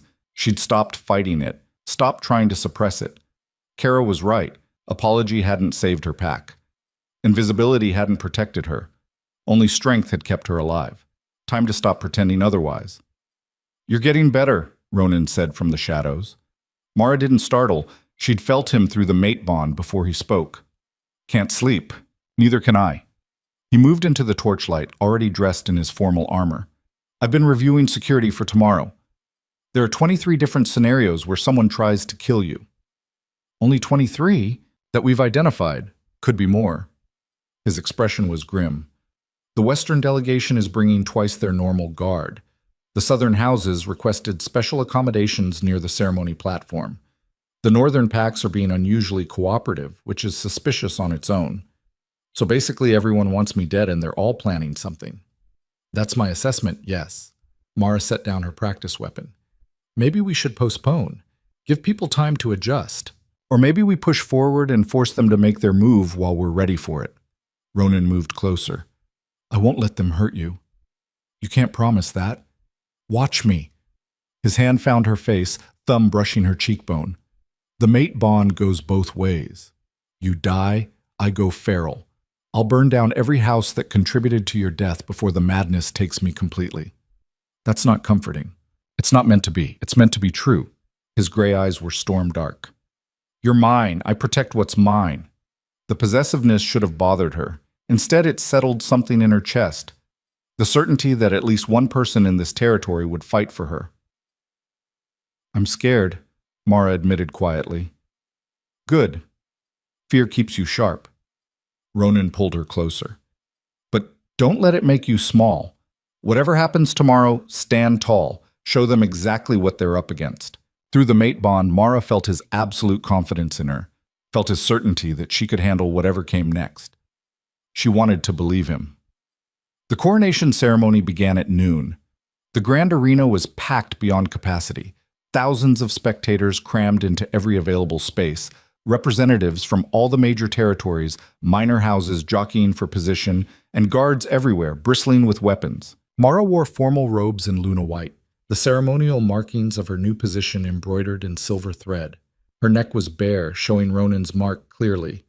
Her hair was unbound, a traditional symbol of a Luna claiming full power. She looked like royalty. She felt like a target.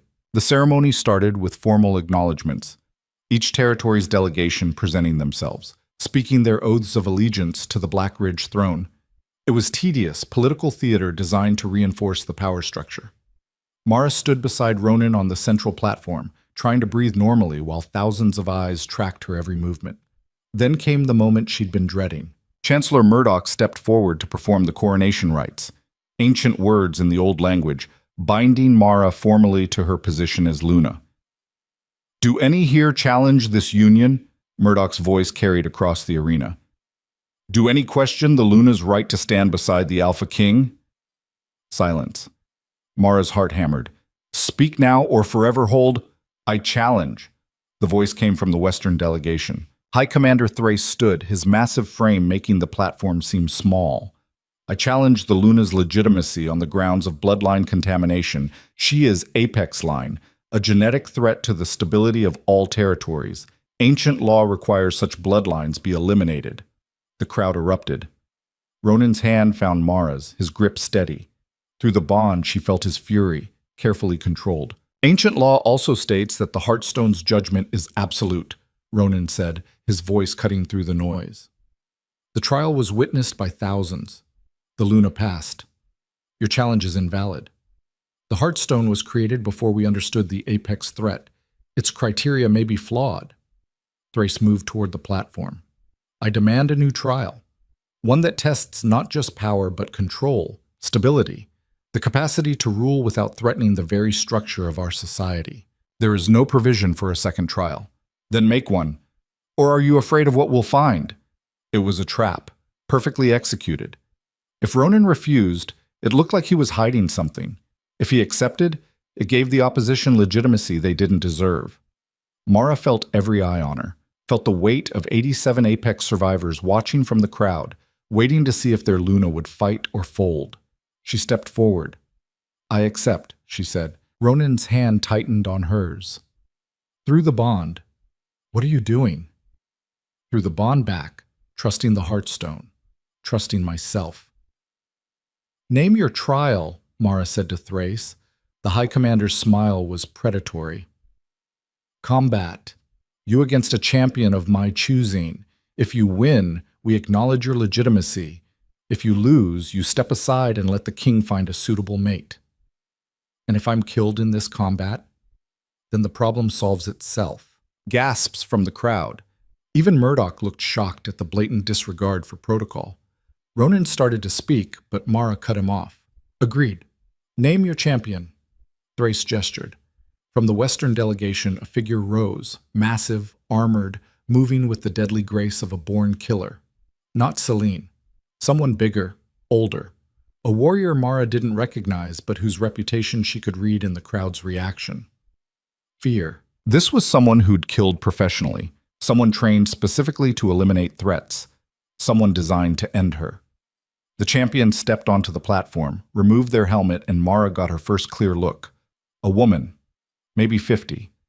Scars crisscrossing her face, one eye clouded over from old damage, but the other sharp and cold as winter. Captain Vera Blackwood, Thrace announced, veteran of the Purge Wars, personal kill count of 47 Apex bloodline targets. The number hit Mara like a physical blow. 47. 47 people like her. People this woman had hunted and killed. She's a specialist, Thrace continued, trained specifically to counter Apex abilities. Your speed won't help you. Your strength won't save you.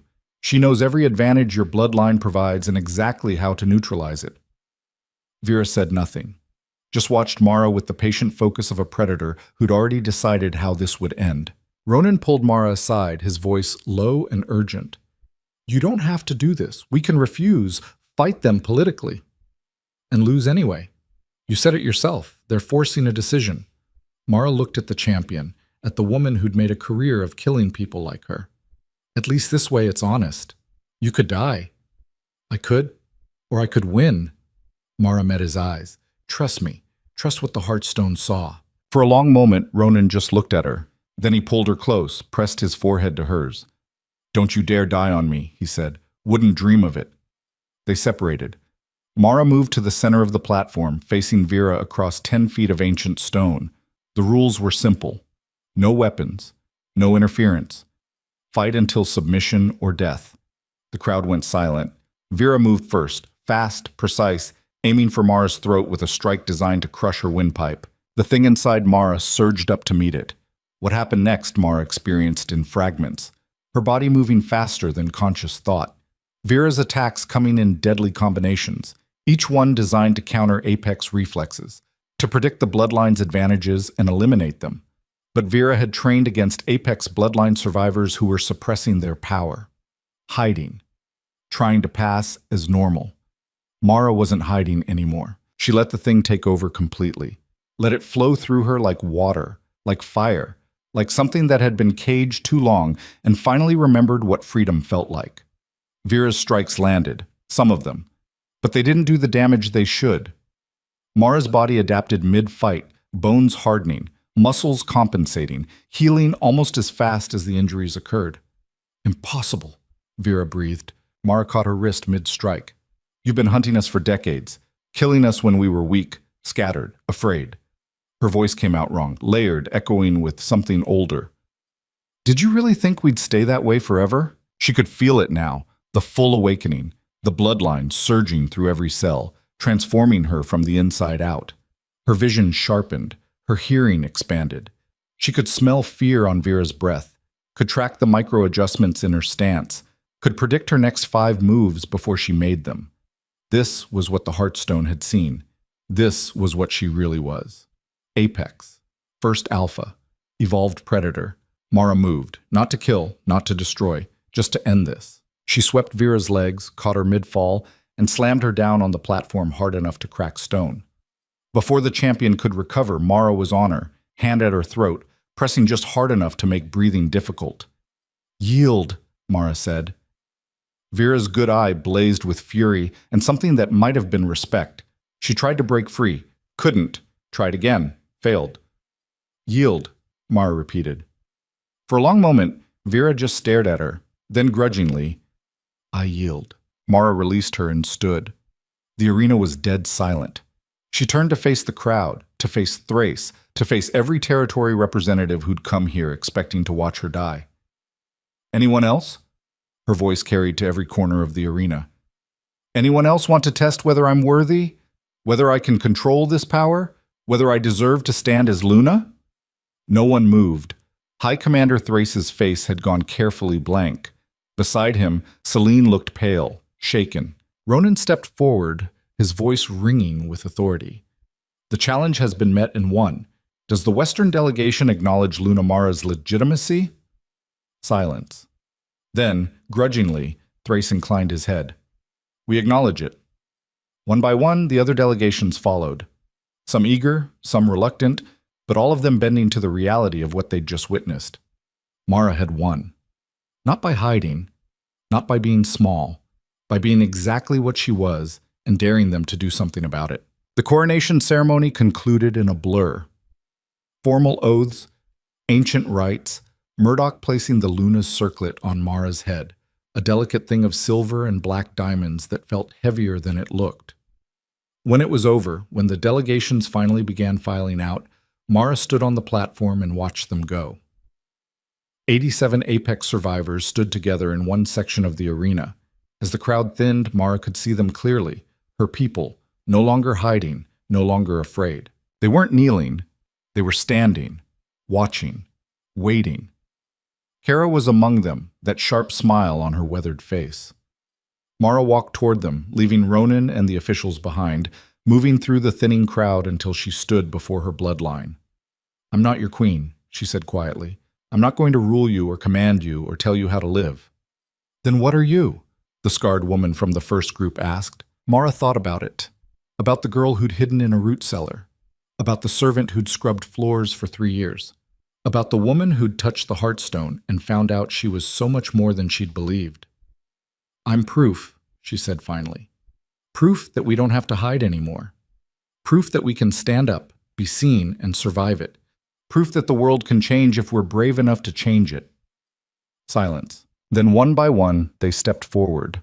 Not to kneel, to stand beside her, to be counted, to exist without fear. By the time the last one joined, there were nearly 100 Apex survivors standing together in the center of the arena, visible, undeniable, done with hiding. And Mara stood at their center, wearing a Luna's crown and a servant's heart, and finally understood what the Heartstone had seen in her. Not power, not strength, survival. The absolute stubborn, relentless refusal to let the world make her small.